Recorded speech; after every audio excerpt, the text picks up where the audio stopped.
നമ്മുടെ വീട്ടിലാകുമ്പോൾ നമ്മൾ പൊതുവേ ജോലിയൊന്നും ചെയ്യാറില്ലല്ലോ. അതും പ്രത്യേകിച്ച് 3-4 മാസം കൂടുമ്പം ഗസ്റ്റായിട്ട് വരുമ്പോൾ.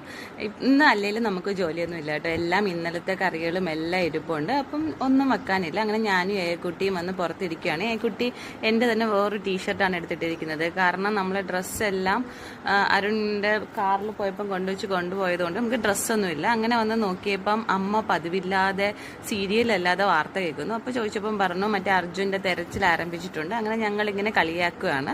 അത് കഴിഞ്ഞ് നോക്കിയപ്പോൾ അല്ലുകൂട്ടം പായസം കുടിക്കുന്നത് എപ്പം വെച്ചെന്ന് എനിക്കറിയില്ല. ഏക്കുട്ടി ഇതാ മേക്കപ്പ് ഒക്കെ ഇട്ട് ചൈനക്കാരെ പോലെ വന്നിരിപ്പുണ്ട്. അങ്ങനെ ഞാൻ ഓടി അടുക്കളയിൽ പോയി നോക്കിയപ്പോൾ എനിക്ക് പായസം കുടിക്കാൻ വലിയ ഇത് തോന്നിയില്ല. എനിക്ക് പഴങ്ങഞ്ഞി കുടിക്കണമെന്ന് തോന്നി. അങ്ങനെ ഞാൻ ചോറിൽ കുറച്ച് വെള്ളം ഒഴിച്ച് കറികളെല്ലാം കൂടെ എടുത്ത് കഴിക്കുകയാണ്. എനിക്ക് നമ്മൾ അടുപ്പിച്ച് ഇത്രയും ദിവസം പായസവും എല്ലാം ആയിരുന്നല്ലോ. സാധാ ഓണം കഴിഞ്ഞൊരു പഴങ്ങഞ്ഞി കൂടിയുണ്ട്. ഇപ്രാവശ്യം അത് നടന്നില്ല.